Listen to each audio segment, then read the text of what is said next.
Hello dear student.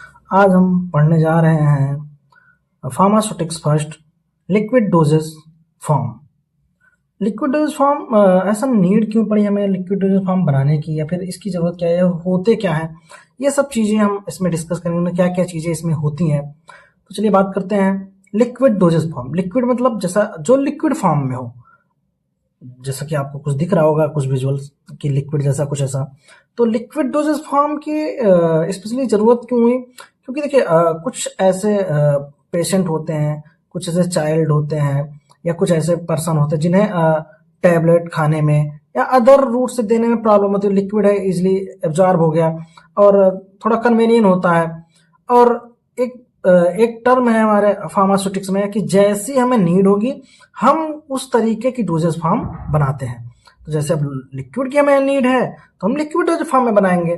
चलिए बात करते हैं, कुछ डिफिनेशंस हैं।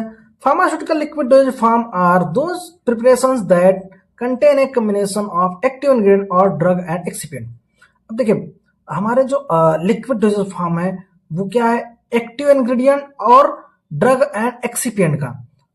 ड्रग एंड एक्सिपिएंट, अब ड्रग एंड एक्सिपिएंट का इसमें इंपॉर्टेंट रोल है।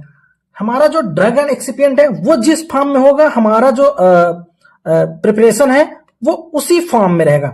अगर हमारा जो एक्सिपिएंट है, क्योंकि एक्सिपिएंट की अमाउंट ज्यादा होती है, तो हमारा जो एक्सिपिएंट अगर सॉलिड फॉर्म में है तो हमारा जो भी प्रिपरेशन होगा वो सॉलिड फॉर्म में होगा। अगर हमारा एक्सिपिएंट लिक्विड फॉर्म में है तो वो क्या होगा, हमारा लिक्विड फॉर्म में, लिक्विड डोज फॉर्म में होगा। तो चलिए बात करते हैं कुछ डिफिनेशंस की। जैसे इमल्सिफाइंग, इमल्सिफाइंग एजेंट क्या होता है? अब लिक्विड है हमारा तो उसमें ऑयल भी होगा, ऐसे कुछ ऑयली कंटेंट भी होंगे। अब अगर नॉर्मली अगर आप तेल और पानी को मिक्स करेंगे तो वो क्या होगा, अलग अलग रहेगा। जैसे कि आपको ये दिख रहा होगा, तेल अलग पानी अलग। लेकिन अगर हम उसमें इमल्सिफाइंग एजेंट अगर ऐड करते हैं तो वो उसको क्या करेगा, इक्वली डिस्ट्रीब्यूट। जैसे आपको इसमें दिख रहा होगा इमल्सिफिकेशन कर दिया कि वो क्या किया, इक्वली पूरा डिस्ट्रीब्यूट किया रहेगा। सेकंड, डिस्पर्सिंग, डिस्पर्सिंग मतलब फैलाना, बिखरा हुआ। जैसे आपको दिख रहा है ना कि कुछ ऐसे इंग्रेडिएंट होंगे जो इसको क्या करेंगे, सब बिखेरे रहेंगे। क्योंकि अगर हम कोई लिक्विड ले रहे हैं, अब अगर आप चीनी पानी का अगर कोई शरबत ले रहे हो, घोल ले रहे हो, अब अगर आप ऐसा पियो कि चीनी चीनी नीचे बैठ जाए, ऊपर पानी पानी रहे, तो फिर कोई मतलब ही नहीं होगा उसका। या फिर ऐसा कि चीनी आपने डाल दिया उसमें घुल ही नहीं रहा है, तो ऐसा भी नहीं हो सकता। सेकंड बात करते हैं सॉल्युबलाइजिंग एजेंट। अब मान लीजिए चीनी आपने पानी में घोला और वो सॉल्युबलाइज ही नहीं हो रहा है, तो भी वो हमारे कोई काम का नहीं है, क्योंकि वो सॉल्युबलाइज नहीं हुआ तो हमारे कोई काम का नहीं है। देन स्टेबलाइजिंग, अब आपने घोल दिया उसे। जैसे आप बालू और पानी को, अगर जैसे बालू और पानी को अगर आप घोल देते हैं, जैसे पानी है आपने इसमें बालू डाल दिया, अब देखिए बालू ऐसे कुछ देर बाद आप देखेंगे प्रेसिपिटेट हो जाएगा, इकट्ठा नीचे बैठ जा रहा है। जैसे नीचे बैठ जा रहा है तो अब उसका क्या मतलब होगा, कोई मतलब निकलेगा कि अगर अगर जैसे आपने चीनी पानी लिया, अब उसको आपने घोल दिया, कुछ देर बाद वो क्या हो गया, फिर से उसी फॉर्म में आ गया, फिर बैठ गया नीचे, तो उसके लिए हम सॉल्वेजिंग एजेंट लेंगे। देन बात करें सस्पेंडिंग एजेंट। सस्पेंडिंग एजेंट क्या करेंगे, उसे पार्टिकल को सस्पेंड करेंगे। सस्पेंडिंग एजेंट, अब सस्पेंडिंग देखिए जैसे आप क्या करेंगे, उसे हर जगह डिस्ट्रीब्यूट रहने देंगे, इकट्ठा नहीं होने, प्रेसिपिटेट नहीं होने देंगे। वेटिंग एजेंट, अब वेटिंग एजेंट हमने अगर किसी पार्टिकल को अगर पानी में घोला है, किसी सोल्यूशन में अगर घोला है, अगर वो वेट नहीं होगा, भीगेगा नहीं, डिजोल्व नहीं होगा, तो फिर वो घुलेगा नहीं। तो उसके लिए हम कुछ ऐसे सर्फेक्टेंट यूज करते हैं जो hydrophilic head, lipo hydrophilic tail, ऐसा उनकी मैकेनिज्म होती है जो क्या करते हैं, उसको बाइंड करके टाइटली और डिसॉल्व करते हैं। देन थिकनिंग एजेंट, कुछ ऐसे थिकनिंग एजेंट होंगे क्योंकि सोल्यूशन को थोड़ा थिक करना, ऐसा पानी जैसा ऐसा लिक्विड ना रहे। देन प्रिजर्वेटिव, प्रिजर्वेटिव का एंटी माइक्रोबियल जो हमारे मटेरियल्स हैं उन्हें प्रिजर्व करना कुछ दिन तक, ताकि उसमें माइक्रोब्स ग्रो ना कर सके। देन स्वीटनिंग एजेंट, उसे स्वीट बनाने का, मीठा जो भी।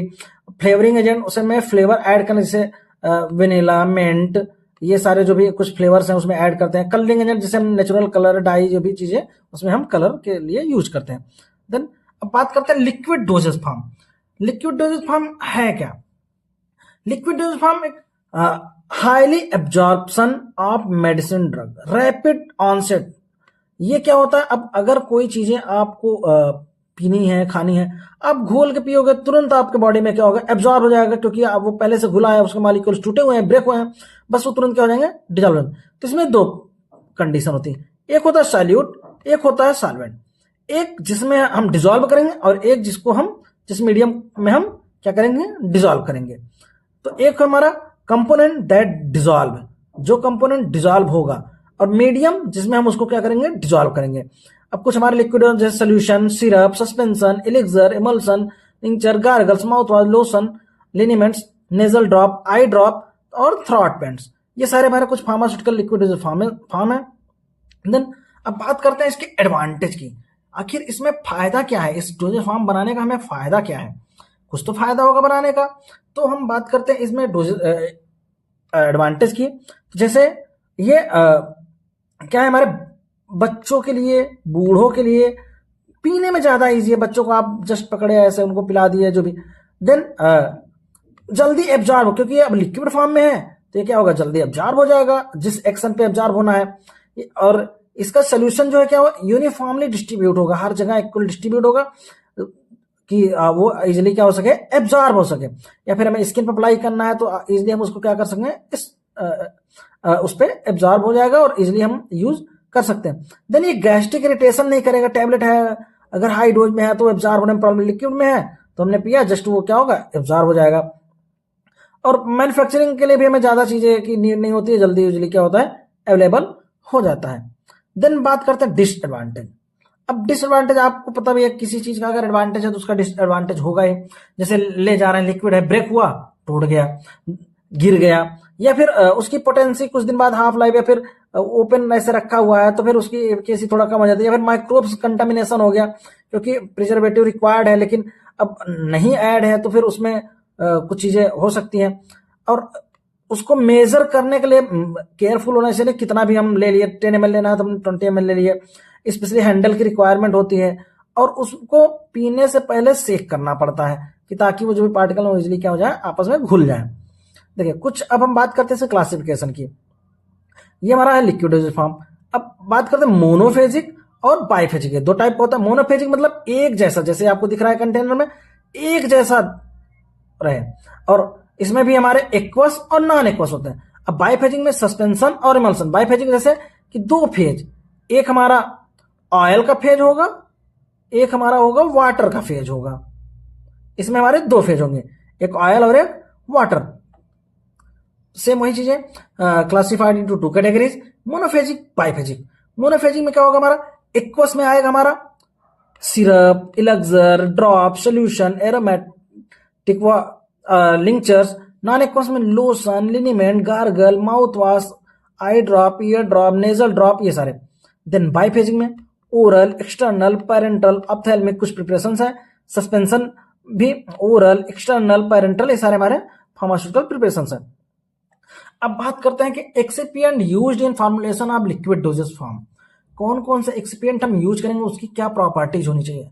अब हम कोई कोई चीजें ऐड कर रहे हैं तो वो क्या हो, ऐसा एडिटिव हम अगर कुछ यूज कर रहे हैं तो वो क्या हो, फिजिकली इनर्ट हो। फिजिकली इनर्ट मतलब कि ऐसा ना हो कि हम उसको ऐड कर रहे हैं और हमारे जो एपीआई है उसकी एक्टिविटी को क्या कर रहा है, कम कर दे रहा है। कलर हम ऐड कर रहे हैं लेकिन वो कलर आने नहीं दे रहा है। फिजिकली स्टेबल है, ऐसा नहीं कि अभी घुला और फिर उसके बाद नीचे केक फॉर्म कर दिया, या फिर वो ऐसा अपना कोई अपना टेस्ट या ऐसा कोई अपना कलर ऑर्डर ना शो करे कि हम कलरिंग एजेंट दूसरा ऐड किया लेकिन कोई ऐसा केमिकल हमने यूज किया वो अपना कलर देने लगा। हम कितना भी फ्लेवर ऐड कर रहे हैं वो फ्लेवर ही नहीं आ रहा है उसका। या फिर टॉक्सिक ना हो, वो जहरीला ना हो, या फिर बिना सैनिटाइज किया ऐसा ही यूज ना हो, और लो इफेक्टिव लो कंसंट्रेशन। अब थोड़ा सा ऐड कर, ऐसा नहीं उसको बहुत ज्यादा रिक्वायरमेंट है उसको डालने की। अब ऐसा भी ना हो उसमें माइक्रोब्स भी ना हो कोई भी, और उसका जो इंटरफेस है बायो अवेलेबल हो, ऐसा नहीं कि वो डिजॉल्व नहीं हो रहा है या फिर मेडिसिन को डिजॉल्व होने नहीं दे रहा है, एब्जॉर्ब नहीं होने दे रहा है, और वो एक्सेप्ट हो रेगुलेटरी और अथॉरिटी के अकॉर्डिंग क्या हो, एक्सेप्ट हो। Then excipient used in liquid dosage form. अब क्या क्या हम एक्सिपिएंट उसमें यूज करते हैं, जैसे अब हमने मेन एपीआई हो गया, अब उसको घोलने के लिए हमें क्या चाहिए, व्हीकल चाहिए। तो ऐसा कोई साधन होना चाहिए, जैसे आपको कहीं जाना है तो उसके लिए कोई व्हीकल आपको साधन चाहिए होता है, हाँ यहाँ से यहाँ जाना है, तो वैसे घोलने के लिए हमें एपीआई और सारी चीजें घोलने के लिए हमें क्या चाहिए, व्हीकल चाहिए। तो उसके लिए जैसे हम मोस्टली वाटर लेते हैं, ग्लिसरीन लेते हैं, सॉर्बेट लेते हैं, या फिर सॉर्बिटॉल लेते हैं, या अल्कोहल लेते हैं। देन सर्फेक्टेंट, सर्फेक्टेंट क्या करते हैं, surface active agent, commonly emulsifier. ये क्या करेंगे कि जो भी मॉलिक्यूल उसके सरफेस एक्टिविटी को बढ़ाएंगे ताकि मॉलिक्यूल ज्यादा से ज्यादा क्या हो, डिजॉल्व हो सके। देन थर्ड, हाइड्रोकोलाइड्स, ये क्या करते हैं, ये सस्पेंडिंग एजेंट है, थिकनिंग एजेंट, नेचुरल गम है। जैसे ये क्या करता है कि जो भी मॉलिक्यूल उनको सस्पेंड नीचे जमने से रोकता है, और जो भी हमारा सोल्यूशन उसको थिक बनाता है, थोड़ा गाढ़ा बनाता है। अब एंटीऑक्सीडेंट, ये क्या करते हैं कि एंटीऑक्सीडेंट का वर्क करते हैं, जैसे हमारा एस्कॉर्बिक एसिड हो गया, सिट्रिक एसिड हो गया, सारे हमारे एंटीऑक्सीडेंट का काम करते हैं। देन कॉम्प्लेक्स एजेंट, ऐसा कि कॉम्प्लेक्स बनाना, उस मॉलिक्यूल में ऐसा जाले नुमा बना देना ताकि जो भी मॉलिक्यूल है उसमें इक्वली डिस्ट्रीब्यूट हो, जैसे चिलेटिंग एजेंट, इडिट। देन प्रिजर्वेटिव, अब प्रिजर्वेटिव की नीड तो होगी ही, क्योंकि प्रिजर्वेटिव रहेगा तो फिर माइक्रोब्स हमारे उसमें ग्रो नहीं कर पाएंगे, जैसे सोडियम बेंजोएट है, और भी बहुत सारे ऐसे यूज होता है। देन कलरिंग एजेंट, अब कलर भी हमें देना, क्योंकि बच्चों को कलर वाली सिरप ज्यादा पसंद होती है, तो उसके लिए हमें थोड़ा जो भी हमने इंग्रेडिएंट यूज किया उसके कलर छिपाने के लिए हमें कलर यूज करना होता है। तो जैसे हम कुछ नेचुरल कलर यूज करते हैं, अमेरंथ हो गया जैसे, या फिर हम टर्मरिक यूज कर लेते हैं, सेफ्रॉन यूज कर लेते हैं। देन फ्लेवरिंग एजेंट, फ्लेवर के लिए हम मिंट, मेंथॉल, ये सारी चीजें हम फ्लेवर के लिए यूज करते हैं ताकि उससे फ्लेवर भी आए। Then sweetening agent, sucrose, glucose, ये सारे जो भी स्वीटनिंग मटेरियल्स यूज करते हैं। देन हम बात करते हैं बफर क्यों यूज करते हैं, जो भी उसका पीएच है वो मेंटेन है, जैसे कि फास्फेट बफर, सिट्रेट बफर, ये सारे बफर्स हम इसके लिए यूज करते हैं। देन बात करते हैं solubility of liquid dosage form. अब सॉल्युबिलिटी कैसे, solubility of a substance in a particular solvent is measured by the concentration the saturated solution. अब सैचुरेटेड सोल्यूशन क्या होता है कि ऐसा सोल्यूशन जिसमें हम कुछ चीजें डिजॉल्व किए, थोड़ा हीट देंगे और वो क्या हो जाएगा, डिजॉल्व, थोड़ा बहुत अमाउंट उसमें डिजॉल्व हो सकेगा। ऐसा नहीं कि मैंने अगर जैसे आप एक बीकर में आपने चीनी पानी लिया, अब इसमें इतना अमाउंट डाला कि अब डिजॉल्व नहीं हो रहा है, फिर इसको हम क्या किए, थोड़ा सा हीट कर दिए, टेम्परेचर बढ़ाया हमने, और ये क्या हुआ, हीट की हुआ, तो अब क्या होगा, थोड़ा और ज्यादा डिजॉल्व हो जाएगा। तो ये हमारा क्या हो गया, सैचुरेटेड। लेकिन अब हम उसको सुपर सैचुरेटेड, अब उसको हम थोड़ा और ज्यादा हीट दिया और उसमें और ऐड किया, अब वो डिजॉल्व होना बंद हो गया। उस कंडीशन को हम क्या कहेंगे, सुपर सैचुरेटेड सॉल्यूशन।